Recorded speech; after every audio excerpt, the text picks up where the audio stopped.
Welcome to the weekend edition of the Fast 5 Business News by Fear and Greed. I'm Michael Thompson and hello, Sean Aylmer. Hello, Michael. Sean, on weekdays, it's all about the Fast 5, the top 5 business stories in 5 minutes. On the weekend, though, we still keep it to 5 minutes, but we're going to pick out the biggest business story of the week, the most remarkable business story, a sleeper story, one that's flying under the radar a little bit, and then our favourite business-ish story. It's not necessarily super businessy. Let's jump into it. Biggest story of the week. What was it? Look, there's only one. How about we both take a turn at this one? For me, it's obviously all about Donald Trump. The tariff part of Donald Trump is what I'm thinking about. He put tariffs on Mexico and Canada, then dropped them, gave them a 1-month reprieve because they put more guards on the border, 10% on China. China immediately imposed retaliatory tariffs. Donald Trump is using tariffs as a bargaining chip. The problem is that there's lots of implications of everything he does on tariffs. For example, markets actually rose one session when Trump didn't speak about tariffs for 24 hours. Companies like McKinsey are thinking about moving out of China because of the deterioration in relations between Beijing and Washington. The US Postal Service this week stopped accepting goods from China for about 12 hours. That's about 750,000 parcels. They reversed that. India's talking about offering up goods in a way of getting ahead of running foul of Donald Trump. We actually had Anthony Albanese this week saying that we shouldn't take Donald Trump at his word. I'm not sure how we do that.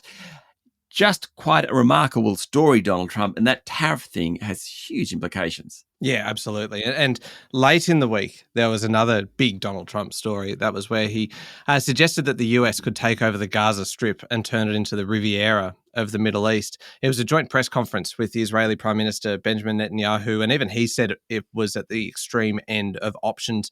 A lot of kind of challenges, a lot of issues with this. The Palestinian people would need to relocate. None of the countries around the region have actually said that they would like to take that many people. The strip would be demolished and rebuilt. The president signalled that US troops could be involved and that the US may take an ownership stake in it. There are legal issues. The US has no claim over the land. And really, it's so at odds with what has been done in the past in terms of the two-state kind of solution for the Middle East, that the Middle East kind of peace process has been entirely based upon, that it is problematic. It may, though, just be a negotiating tactic, a starting point. So we shall watch this space, but a big story this week, Sean. Yes, I think it was. Michael, your most remarkable story. Most remarkable story. This week, the federal government jumped in very, very quickly and banned Chinese AI chatbot DeepSeek from federal government devices. Security agencies warned of an unacceptable risk to Australian government technology. Like, DeepSeek only launched kind of 2 weeks ago or something, and it's already been banned. The thing I find fascinating about this is that Home Affairs Minister Tony Burke said the government was country agnostic on this kind of decision, but there is a history of decisions being made against companies with Chinese affiliations on security grounds, DeepSeek obviously being one. TikTok's been banned on government devices. Huawei was blocked from being part of the NBN rollout. A lot of proposed acquisitions by Chinese connected companies, either blocked by the Foreign Investment Review Board or by the Treasurer, all over national security issues. It just shows the diplomatic tensions that must be behind the scenes at all times, particularly between Australia and China, who is our biggest trading partner. So, to a quick shout out for my most remarkable story, EVs were just 4.4% of total sales of cars last month. Hybrids were 17%. The sale of EVs, especially Tesla, are falling rapidly. Not sure why. Pretty remarkable, though. What did you find for a sleeper story, Sean? I love this story. Rio Tinto is looking at green energy for its massive aluminium smelter in Queensland. They're increasingly confident that batteries can provide a solution to the intermittency issue of renewables. Aluminium smelters use massive amount of energy. They run 24/7. Rio and companies like it need constant energy supplies. The problem with wind and solar is when it's not blowing, it's not shining, well, you don't get that constancy.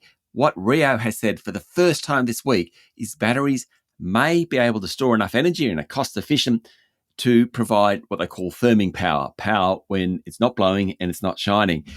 That's about the first time we've talked about a really energy intensive process being run by wind and solar. Really interesting to see how it develops.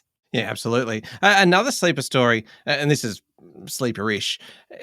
Parliament started again this week. Sean, in Canberra. It was a big week. They had the government announcing an extra $1.7 billion in funding to public hospitals next year. There was legislation over subsidised childcare. Cost of living was being debated. The coalition's new business lunch tax deduction policy. New hate speech laws passed the Senate. A lot of debate and discussion about anti-Semitism and the necessary action to try and squash that.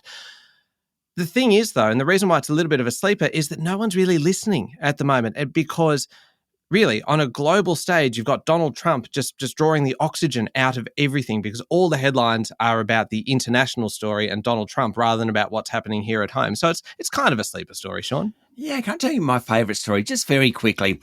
There was new research out this week that shows going for an evening stroll can risk the chance of bowel cancer. Okay, that's good. What about all the other stuff that going for a stroll at night can help? Digestion, blood sugar, blood pressure, weight loss. We've got University of Sydney research that said taking 3,800 steps per day reduces the risk of developing dementia compared to those who don't walk. There are also studies that have found physical activity is relaxing, so it reduces stress-related inflammation. Point about this, Michael. Go for a stroll after dinner, Australia. Drop your devices. Get out there. You're going to be healthier as a result. You sound like Sam Kekovich in a lamb ad, Sean. Well played. All right, there we go. 5 minutes and pretty much everything you need to know in the world of business. Thank you very much, Sean. Thanks, Michael. We'll be back on Monday morning with the top 5 business stories in 5 minutes. Don't forget to hit follow and join us online on Instagram, TikTok, LinkedIn, Facebook and X. I'm Michael Thompson and this is the Fast 5 Business News by Fear and Greed.